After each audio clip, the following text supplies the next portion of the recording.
Go. 3, 2, 1. I'll tell you when. All right, welcome everyone to our free webinar, which is filled with confusion since I apparently sent out the wrong link. We apologize for that. We have a lot of people who are in our Zoom waiting room who shouldn't be there. We're trying to message them and help them get over to the YouTube channel, where we see there's still about 80 of you who have made it over there. So we really appreciate that, and we apologize profusely for the confusion. We have made sure that that is not going to be the case for this evening. So anyway, welcome. My name is Will Richardson, and my partner Homa Tabangar and I are the co-founders of the Big Questions Institute, and we want to welcome you to this 45-minute or so webinar on basically how we can begin to think about our work post-pandemic, and to offer you some sense of where our work is in terms of framing out a process for moving to a different place in education and in schools. We just think that this is obviously a very powerful moment that we're living through, and that we are going to need to begin to rethink and to reimagine in many ways our work in school. So we're going to take about 45 minutes or so and give you an overview of that. And hopefully if you have any questions, or if you have any comments, please put them in the YouTube chat.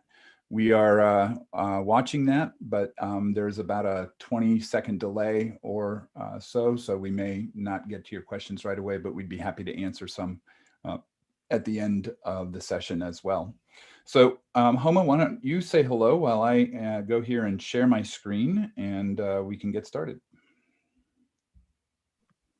Great, thanks, Will.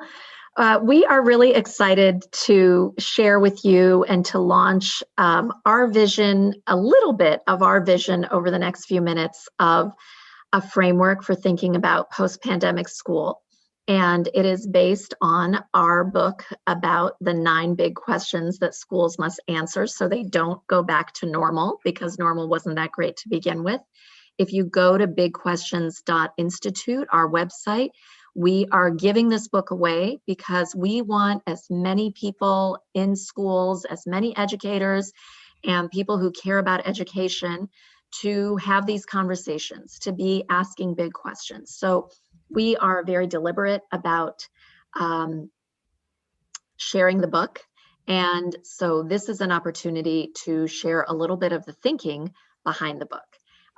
So we will jump right in. And even though we don't get to see the participants on this session, we would love to hear what are 1 or 2 words that capture your feelings about education and schools in this moment. There is no one right answer. And if you have a couple of feelings, you can share them at menti.com and go to put in the numbers 25980181, and in a minute or so we will magically have a Wordle with your answers about how you're feeling. And we are centering this work in basically the moment and how people are feeling at this moment, because we know that it is so vital. So let's go there and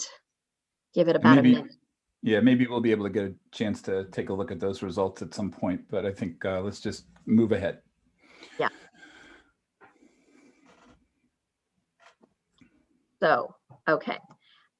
So, we want to acknowledge, we want to honor the feeling that this has been really hard. And we're going to guess that words like exhausted, but also words like hopeful are showing up in the feelings that people have about where school is going moving forward.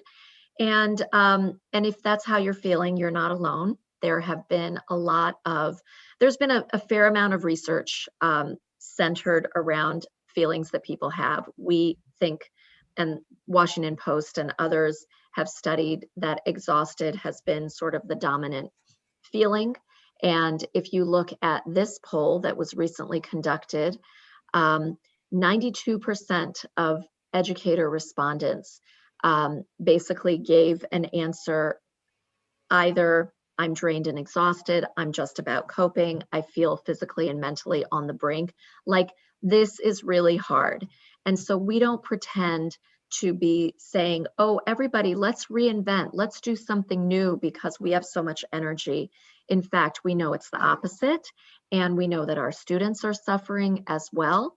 But in the face of some serious mental health crises and challenges for educators and for our students, which you'll see in the study on this slide. Colorado is one example. Nevada is another example. We hear it from international schools, independent schools. Literally no one on the planet is not touched by this very serious crisis of mental, emotional, intellectual, and physical well-being. And so, we realize in the midst of the exhaustion, in the midst of a very serious reckoning around racial justice, around so many other matters that are affecting our world, this idea that Adrienne Maree Brown brings up, that things are not getting worse, they are getting uncovered. And particularly for people who have been on the margins, we must hold each other tight and continue to pull back the veil. And so if this is a moment where things are getting uncovered, what does that mean for us as educators? And that's a really important starting point. So if you've heard anything that Will and I have shared over the course of this past year during the pandemic, you will have heard us talk about Arundhati Roy's powerful essay that you can find published in the Financial Times, where she talks about the pandemic as a portal. And the basic idea is that historically, pandemics have forced humans to break with the past and imagine their world anew. And this pandemic is not different. So if we treat this as a portal, as a gateway between the world that we knew and a new world that we might be part of building, this is part of our choice. So we can choose to walk through the portal, dragging, and this powerful language, dragging the carcasses of our prejudice and hatred, our dead ideas, basically. So we have a choice. Do we drag the carcasses of our dead ideas, or we can walk through lightly with little luggage, ready to imagine another world and ready to fight for it. So there is a lot of action. There is a lot of being very deliberate about what are we going to carry with us through the portal? How do we walk through with new luggage, lightly, and fight for it? And that's a really powerful way of phrasing the question that lies before us, that we offer all these new questions for a post-pandemic school in order to help us live out this vision of what we are going to walk through this gateway with. So it's actually a bit ironic as, as we try to multitask here, because we sent out the wrong link. And again, I want to apologize to those of you who may have joined us late because of that. That was totally my fault. That's a learning moment though, right? And I think that the entire year has been a pretty profound learning moment for most people in education right now. In fact, I think that in talking to a lot of leaders and a lot of teachers, even a lot of kids have said that, this has been a moment for us to do real world work, to solve real world problems, and to engage in real world ways. And that is what makes powerful learning happen. The one thing that I find always interesting, though, when I talk to educators about that particular fact, that it's been so intense and so profound, I'll ask them, so how does that learning map to the learning that kids are doing in your classrooms? And the unfortunate answer is, in many cases, that it really doesn't. That what kids are doing, whether they're doing it virtually or face-to-face, it's not real world. It's not real problem solving. It's not about real questions and in the moment kind of learning that that we're doing right now, and that is the learning that sticks for us. So I want to tell the story of this group of leaders who we've been working with. And I see some of them on the call right now, which is great. And these are leaders from an organization called AAIE, which is the Association for the Advancement of International Education. And we've been meeting, it's been my good fortune to be facilitating these heads meetings now for 51 weeks. We started over a year ago. And it's been a profound experience for me. I hope it's been somewhat profound for them as well to be a part of it. But what was interesting is that out of this group, and some days, some weeks, we had over 100 people join these sessions. There was a subset that said, we just can't keep doing it the way we've been doing it. That learning in classrooms is just simply not preparing kids for this type of learning and the learning that they want to do. And so a subset of those folks said, we need to start a different type of school. We need to start thinking differently about school. And they actually pulled out and they formed another group of about 50 or so people. There's probably about 30 to 40 of them now that are working pretty hard on this, and we're still working on it. And they came up with the New School Project, which landed on 7 particular principles that they wanted to name and foster in their schools. And I think it's just a great example of people, a group of people at least, who have just said, yeah, this is a very, very difficult moment and we are solving problems minute to minute, but we need to carve out some space to engage in these conversations about change because the world has shifted. We have a little bit of a running joke. I don't know if it's in there, if it's in this presentation, but we say, not only is it, a lot of people will say, well, it's not the industrial age anymore. We say it's not only is it not 1919 any longer, it's not 2019 any longer either. Things have changed so dramatically in the last couple of years. So we really think that there is this issue with people going back to normal, wanting to go back to normal. We totally get the sentiment, totally understand why people want to do that. But we think if you have read the book, obviously, that there's a problem with going back to normal, that normal wasn't really that great to begin with. And then we have to begin to redefine normal. We have to, in some ways, become abnormal and to just create a different sense of what that means.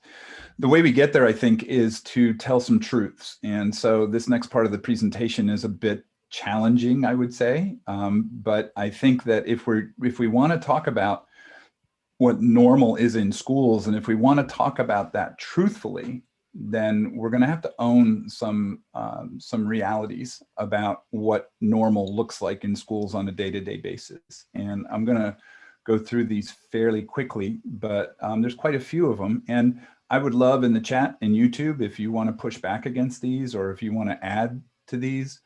We really haven't had a lot of pushback on these, to be honest. I think most people just kind of nod their heads and acknowledge that these are truths and these are realities. But here we go. Let's take a look at what's normal in schools right now. Normal is that we have a curriculum that's pretty much forgotten as soon as the test is over. I know as the owner of 2 children that this is pretty much what they've experienced in school. I remember that that's pretty much what I experienced when I was in school. And that really hasn't changed. I think that, the curriculum is what drives everything, regardless of what kids want to learn or if they need to learn it or whatever else. And so that leads to kids, the one thing they learn how to do more than anything else is how to get a good grade, how to succeed at school, how to play that game. And that's a normal state of affairs in schools. As a 22-year teacher in high school, I remember very rarely kids coming up to me and saying, hey, how can I learn more about this? Instead, I used to get droves of kids coming up to me and saying, hey, how can I get 3 more points? I need a B. Can I do some extra credit? Can I, help you out somehow? Whatever. Normal is a lesson plan rather than a discovery plan. And, anyone who says that they haven't discovered a whole bunch of things this year is just not telling the truth. This has been a year of discovery. It's been very, very difficult, and we don't want to minimize how difficult it's been. But, if you can step back from it, it's been a year where so many things have surfaced, so many things have come up that we've learned about and realized. Normal in schools is about unnaturally segregating kids by age. No one in the real world learns just with people their own age. It's also chunks of time that interrupt the flow of learning. No one in the real world studies science for 45 minutes, then speaks French for 45 minutes, and then reads a history book for 45 minutes. It's inequitable access to modern learning tools. That's normal for education writ large around the world. Some kids have lots of access. Other kids have almost no access. Stories of kids sitting in Chick-fil-A or McDonald's parking lots this year have been depressing and really sad, but that's the state of affairs. Normal is that we have these silos of knowledge that rarely connect. And again, you know, the separation is not the way it happens in the real world. Learning doesn't look like that at all. And so when kids are in kind of, you know, prepared to just study one thing at a time, that's not preparing them for the way the world works right now. Normal is a lot of surveillance. In fact, more surveillance during the pandemic than before the pandemic, and a lot of that is going to stick around. Normal is an emphasis on teaching, not learning. You know, that's not a bad thing necessarily, but it's not a great thing if the emphasis is on how do we deliver this curriculum that not a lot of people actually are engaged in. You know, how do we do that better? I think a lot of teaching is trying to engage kids in things that they don't really want to learn, or that they don't see the relevance of. And that's another normal, right? Is that so much of what kids do and learn in schools really has no relevance to the world today. They're not learning algorithmic literacy, which is almost a prerequisite for navigating the world. They're not well versed in the ways in which the world is changing. They're not being exposed to really difficult and challenging existential conversations around climate and race and whatever else. The normal in schools is primarily white explorers, white scientists, white authors, and white histories. And that obviously is problematic in a world that is becoming much more connected, much more communal. The normal in schools is that we have a lot of anxious, stressed, depressed children, that we have an increasing illiteracy to being able to recognize misinformation, that our self-worth, the kids' self-worth is measured in numbers. And normal is also that it really is about power over as opposed to power with. Now, I know this is a long list and it's a challenging list, and we've debated on taking some of these out because it feels really heavy. But at the end of the day, we decided to leave them in and to just grapple with the fact that normal is not really something that we want to go back to in a lot of ways. Why would we want to go back to that? Now, changing that is really difficult. There's no question. And having conversations around how to change that and what that change might look like are extremely difficult, especially now when people are exhausted and when people have very little bandwidth to engage in that conversation. But we think there are implications for going back to normal, and we think that this is the moment right now to begin these discussions. And as the name of our little collaboration suggests, we think that the method to doing that is through inquiry. It is through being fearless in terms of the questions that we ask. And it is also about being collaborative in terms of the way that we interrogate those particular questions. So that's why basically we wrote our 9 questions book. And that's why we hope that that will serve as a useful guide for people who want to engage in these questions and really talk about change at a meaningful level. Yeah, thanks. And we're having some really great responses in the chat and questions pushing back, and that is really helpful. The list of normals is not exhaustive. And so, just as you begin to think about them, question what you know. That's really important. And so that's part of the purpose of the 9 Big Questions book, is to spur even more questions. 9 is not exhaustive. That list that fits on a slide is clearly not exhaustive, but there is power to the questions. And we love this following quote from Peter Block about sort of meta on questions. Questions that have the power to make a difference are the ones that engage people in an intimate way, confront them with their freedom, and invite them to co-create a future possibility. So that's what we hope. That would be our ideal, to invite you to co-create a future possibility and confront these things that we may have taken for granted. So just to kind of put it out there, the 9 questions that we start with are, first, what is sacred? So I saw in the chat that somebody had written, well, I don't want to get rid of everything. Absolutely not. We are not saying to walk through the portal and get rid of everything, but there are some carcasses that we are carrying around. So it's important to take stock. What is sacred? What do I want to hold on to? What is learning? How often do we ask ourselves, do we have a shared definition of learning in our building? And we'll talk a little bit more about that coming up. Where is the power? Power is a huge presence in schools everywhere, any kind of school. But do we talk about that? The power, the agency of learning, and also sort of power over versus power with. That's a really important concept that could really unleash a lot of innovation and learning. To ask, why do we fill in the blank? Why do we do this? How often do we do an audit of the stuff that we do? And we encourage those audits. With every question, we include audit questions that will allow you then to take that question further and adapt it to your own environment.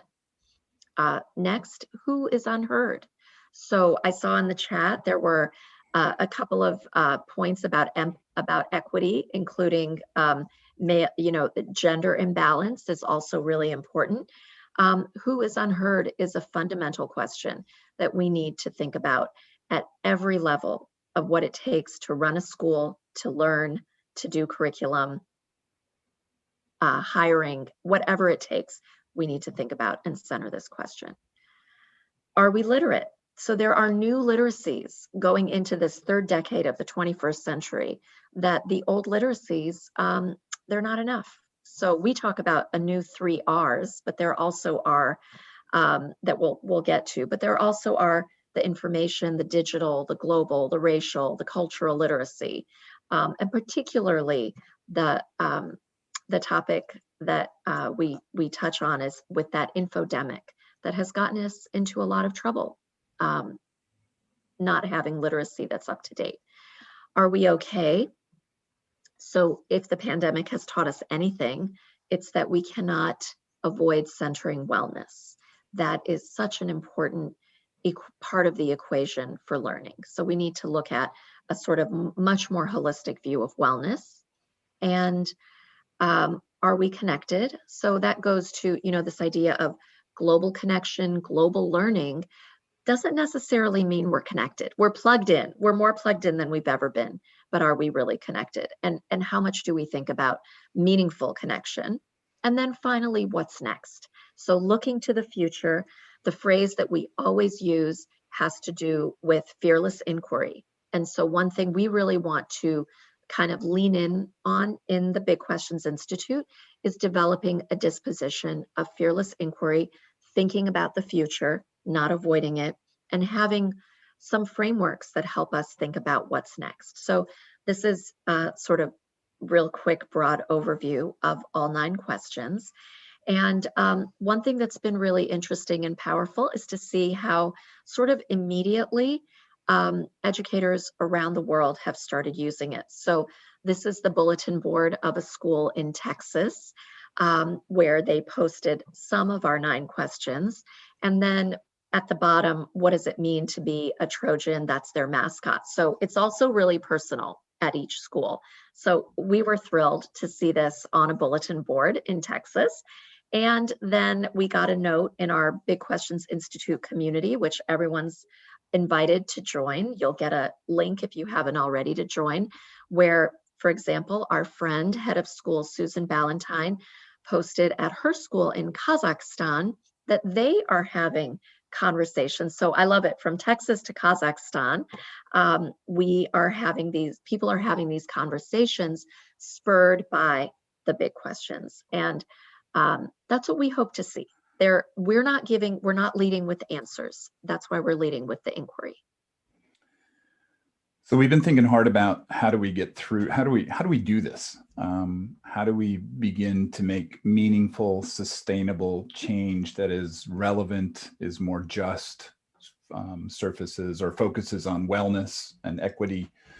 And it's hard, right? It's not easy to do, but we think that we've developed a kind of a framework that we're using with the schools and the districts and the boards that we're working with, and just wanted to share it. And it's really important to note here and to emphasize that we really see this work in kind of two parallel lanes. One is that as individuals, we all have to do some work right now.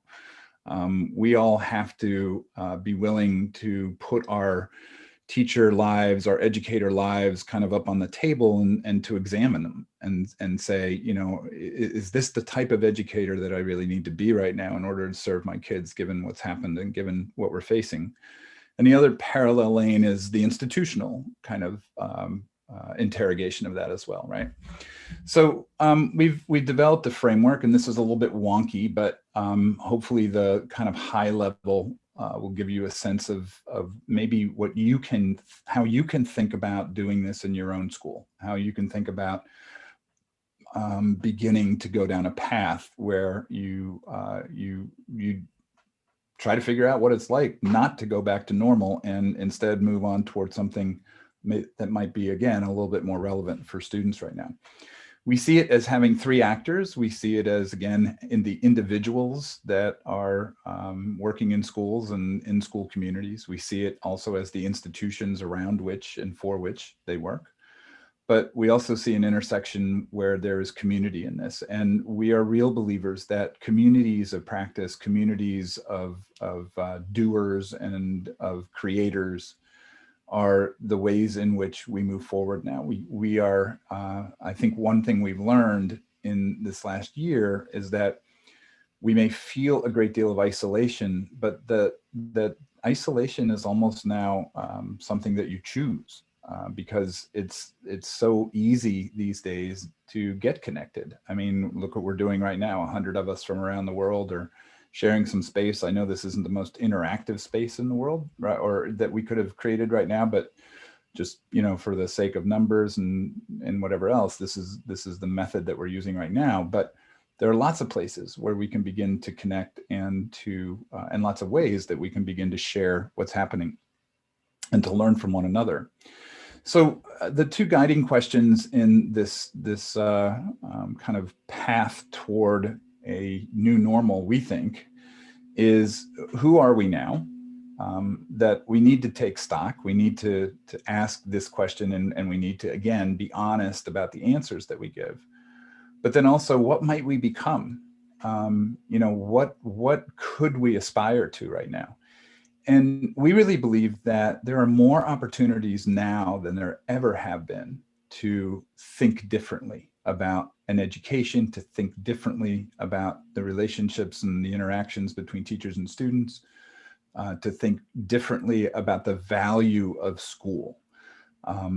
Obviously, it requires that we read the signs on a regular basis and we see what's coming at us, and we try to comprehend what we're in right now as well.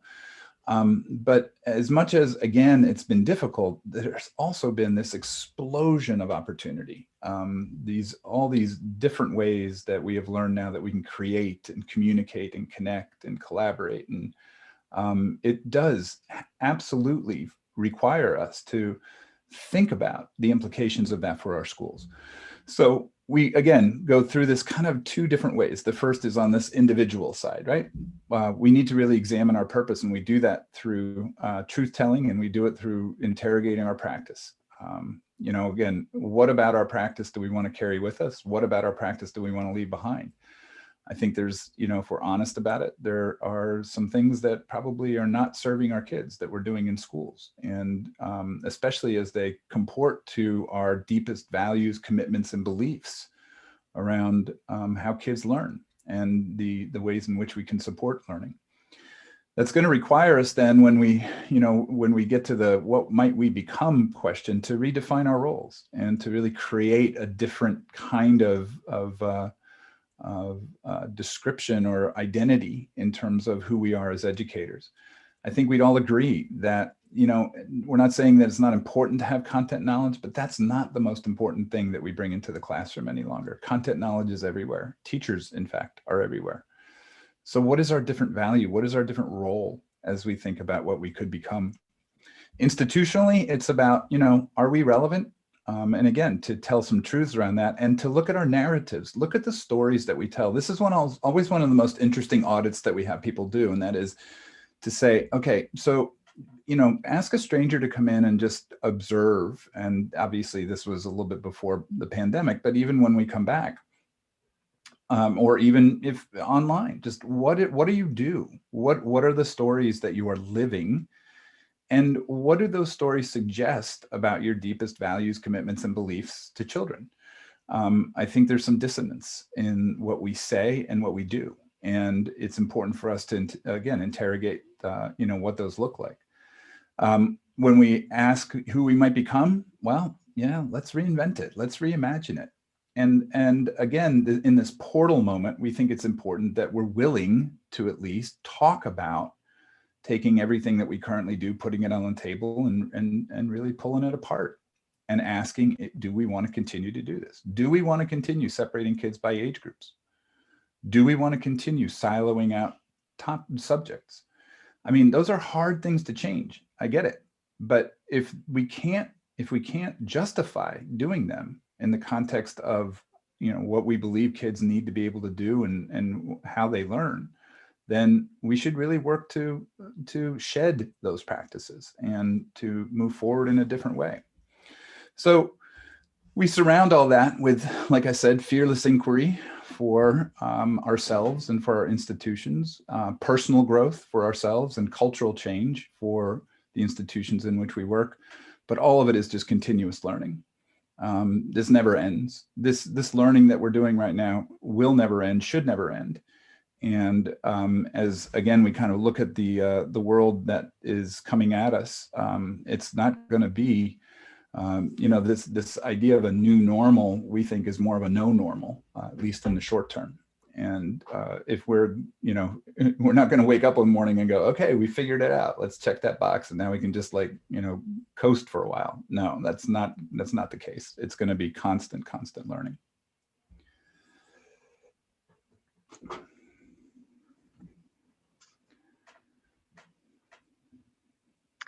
So, okay, I think I'll take this one.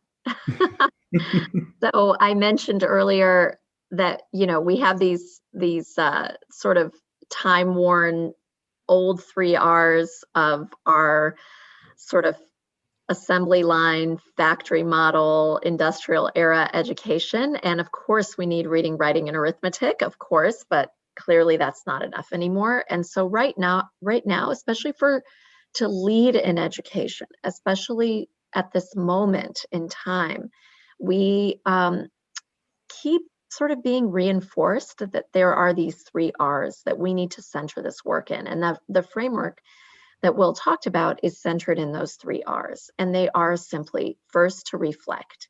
We need to take the time for some productive reflection. We talk about collaborative interrogation that is supportive, but that is honest. And this is what we talk about and we think about that's really centered in truth telling. Next is a reset.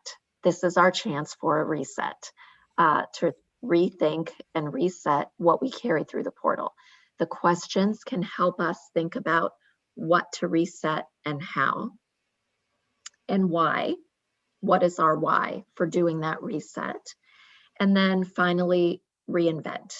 And I know in the chat, there's been a great conversation about understanding the different literacies, calling out testing, you know, all these different structures that are no longer serving our students.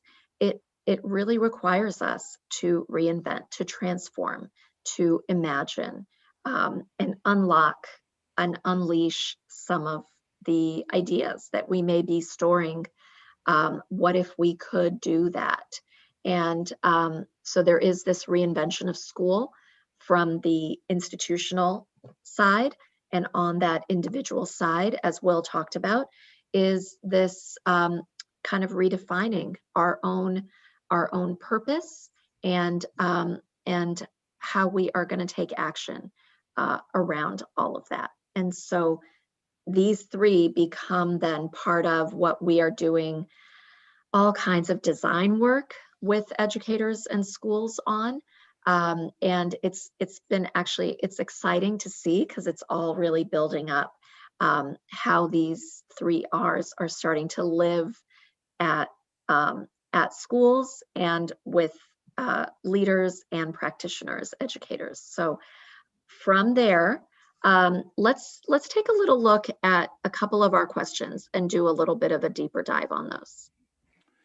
So we're coming up to probably about 7 or 8 minutes until we're finished with our 45-minute presentation here. And if you have any questions that you want us to maybe talk about for a couple minutes after that, just add them into the chat in YouTube. We'd love to see what's on your minds or what your kind of reflections are on what we're saying, because we've learned that we learn from everyone else too, obviously. And so we'd love to hear that. So, we talk about, what is learning? And, this is kind of my favorite question, actually. It's the one that has been on my brain for the last 7 or 8 years since I read a book by Seymour Saracen called And What Do You Mean by Learning? And if you haven't read that book, I highly recommend it. Those of you who have seen us and seen me speak over the years knows that that's one of the seminal books that has made me think about schools and about education in classrooms. Saracen says that nothing changes, nothing will change unless we have some coherence around what we mean by this word. And you would think that in education circles, it would be easy to come to some understanding of what learning means. But I would challenge you to go and ask 10 people in your school community to define that word and see how much coherence or see how much resonance there is between those answers. And I would bet that there's probably not going to be that much. And again, my kids experienced this when they were in school. They'd go to first block and have to figure out what that teacher meant by learning. Second block, it was something different. Third block, something different again. We don't have a common language around this particular word. So in the book, just we give you some audit questions. One of them is to get together a diverse group of people and talk about what the definition of that is. But I think the other one that's really interesting is, how do you learn? What is learning to you in your life? What does it look like? When do you know that you've learned something? How did you learn that? And again, to just reflect deeply on what learning is. I again think that there's been a long-standing dissonance between what we believe learning is and what we do in schools around trying to help kids learn. Some ways that you might then move forward with that is, change the language, highlight stories about powerful learning that happens, and again, be willing to talk about, well, how did that happen? Why did it happen? Maybe go look and go watch kids learn outside of school and talk to them about what learning is in their lives and how they learn and what the conditions are that surround that. So, for each one of the questions, we just wanted to kind of highlight that we give you some ways of interrogating it, and then also some ways of maybe starting down a different path. And Homa's going to talk a little bit about the other question that we'll highlight here, and that is, are we okay? Yeah, so just, really quickly, are we okay really centers the issue of wellness. And I think there is within that, and also the question of, are we unheard, is the issue of equity. And, we've never experienced something as universal and collective as what we're going through with the pandemic. And what it has brought out is the need for wellness, from psychological safety to, of course, our physically not catching the virus, but that schools need to be these havens of wellness. And so our audit activities have, after discussing the question just a little bit, we talk about, for you to go back and to consider both, again, individually and institutionally, what does it mean if your school centers well-being? What blocks well-being at your school? And how do you look at this as a holistic, as well as holistic with your partners? And then the portal question is sort of, what pre-COVID practices would you shed? And then giving some thoughts about toward a new normal are some suggestions. How would you begin to live toward your aspiration to really be okay? For example, if you reduced homework by half, what would your students lose? What would they gain? And how might this actually enhance the quality of learning in your class, in your school? Like, start to think these sort of outrageous, radical, new, reinvented ideas. So as we finish up, and there are some great questions that people are asking, and we'll take a couple of those here in a second. You know, it really is as daunting as this moment may feel. It's just a starting point, and it doesn't in any way limit us in terms of where we go from here.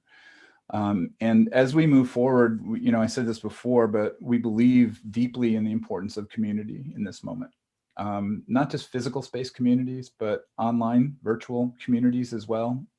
We believe that there's a lot of power in people connecting in whatever way that happens around things that and passions that they have that are important. There are so many reasons to connect with one another right now, so many conversations to be had, and so many problems that we will only solve collectively. That is why we put community at the center of our work. And so we've started our own community. Homa referenced that a little bit ago, and we'd like to invite you to visit and to join us if you like. It's simple. It's at bqi.community. We have about 500 people who have already signed up, and we've got a number of things that are happening. We've got a design sprint going on right now where people are creating or just starting to create one of our members called it the Forward to Basics book for parents, not the Back to Basics. I like that, right? That sounds good. The Forward to Basics. In fact, Jonathan, I think, is on this call, so that's great. Thanks for that, Jonathan. And we're going to have a book study on Adam Grant's new book, and we also have some other things planned. We want it to be a working community. We don't want this to be, I mean, we're posting links and resources and things like that in there on a regular basis, and we're having some interesting conversations, but we want to do work in the world. And so we'd invite you to join us. And you know, if you have some time and if you have some bandwidth and you have some ideas to share, please join us in the work there, because we want this to continue. We don't want it to simply be, you know, the end of a presentation or a course or whatever else. So that's pretty much it for us this morning. And again, we appreciate it. We're going to take a couple questions, but if you want to get in touch with us, our website is bigquestions.institute. It's homa@bigquestions.institute, or Will at the same. And we'd love to hear from you. Any feedback on this session or any questions that you have, if we can help you in any way, let us know. We have a variety. We're pretty flexible on the work that we're doing right now, and we're kind of saying yes to everybody. So if there, you know, if you have any ideas or if you have any you know, ways of thinking about the work moving forward, please let us know. So Homa, I don't know if you've been looking at those questions, but yeah. Do you want to pull one? You want to pull one out, and I'll pull one out? Well, yeah, sure. I'll pull one for you. So, oh wow! I didn't know that you were changing the rules on us here, so I didn't know you were going to do that. That's okay. So there are a couple of different categories. Okay. There are a number of comments around redefining literacy. Yeah. And thinking about you know, kind of the infodemic has uncovered many holes in education, redefining literacy. And, you know, kind of around the learning question. And so I want to maybe ask you to comment a little bit about that. But before you do, I do want to just kind of acknowledge that we are doing online events like pretty much every single day. And this is the very first time that there was a little mix up in signal.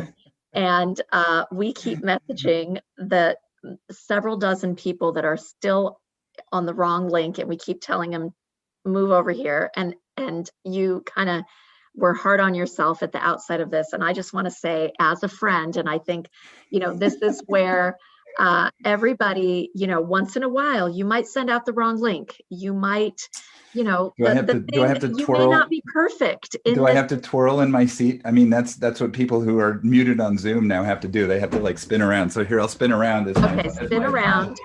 as I crash into everything. But anyway, Okay, but you know okay. what? No, that's actually what I want to say is that, like, I think we also need to give ourselves the space and the grace for, like, once in a while, you know, things are just not going to go. Yeah. And we have been going at 200 miles an hour since day one of the lockdown.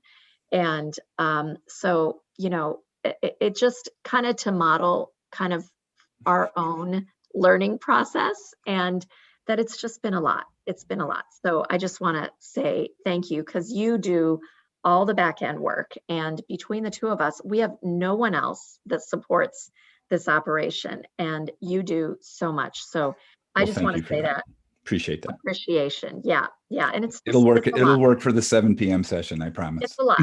Yeah. All So anyway, just right. we're So what's the learning. question? I don't know, literacy. What is literacy? And Yeah. what do you So, think about that in this new framework, and why does it matter? well, literacy is not something that is static any longer. Obviously, I don't think it ever has been. And I do think that there's this overuse of the adjective before the noun, right? So much as we put adjectives in front of the noun learning, I think we do the same with literacy. There's this type of literacy and that, and that's. Look, literacy is being able to function in the world today, whether that's reading, writing, using numbers and math, and but it's also around technology. It's also around being able to be in community with people. I worry that we kind of partition out all of these different types of literacies, and instead of treating them as an organic kind of life skill, right? And I know that that's more difficult, but this is the problem with schools, and has been the problem with schools all along. They don't like inefficiencies. The system does not like it when we can't parcel out different things and treat them as units, because it's just a lot easier to do it that way, you know. I think we have to be living in the world, right? I think that schools, teachers, and students, to the extent to which we can keep them safe, obviously, and make sure that they're, that they're kind of not getting themselves into spaces that they shouldn't be getting themselves into. But I think we need to move into the real world in our schools. We're kind of like in this isolated box, and then we're shocked when kids feel unprepared for. And it goes to that idea that you talk about a lot, that sort of hashtag new curriculum. Like, Yeah, these right. challenges that we're seeing in the world, that is the curriculum, and therefore that is the literacy. And there's some great comments about literacy, and I love the one Jonah shares: literacy is a human right. And if literacy is a human right, and we have to think about the new literacies and how, and that really, another comment earlier is, how do we really authentically connect with the world? And so if literacy is a human right, our literacies are ways for us to authentically connect with the world. That's kind of like a really interesting continuum there. All right, so I get to ask you one, and then I think we'll finish up. So there's been a number of different questions that kind of touch on this idea of inequity and in terms of like testing and wellness and that kind of thing. So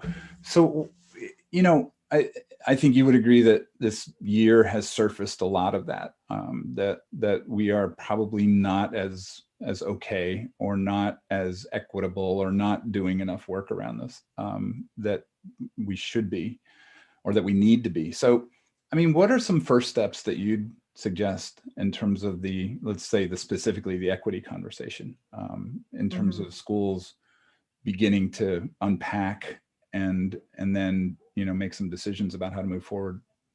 Yeah. I mean, there's so much, I know. so Yeah, and you I have think the 2 way we minutes. phrased, the way we phrased the question is, who is unheard? And so there is power in listening.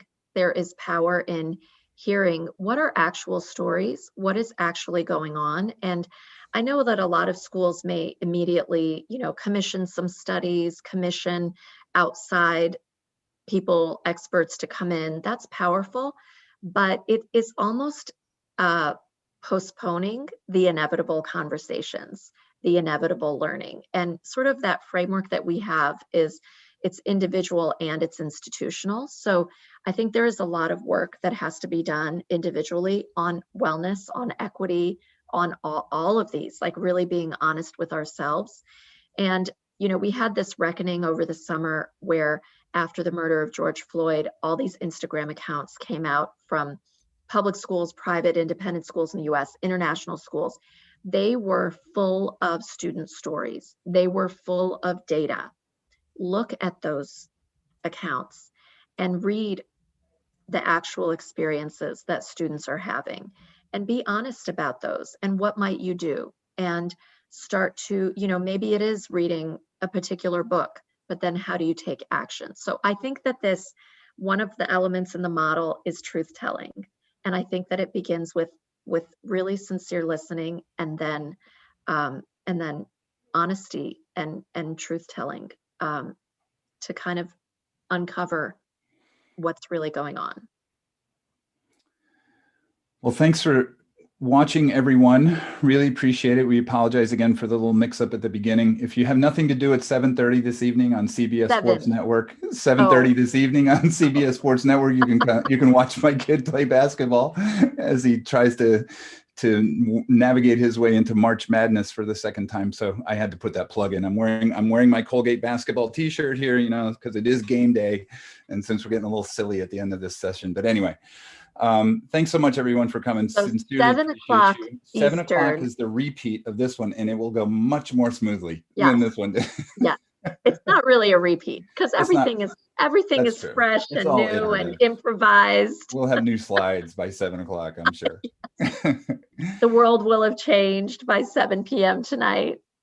7 But at Eastern. any rate, we'll sign off, and thanks so much for coming, everyone. Really appreciate it, and let us know how we can serve you in your thinking about the future.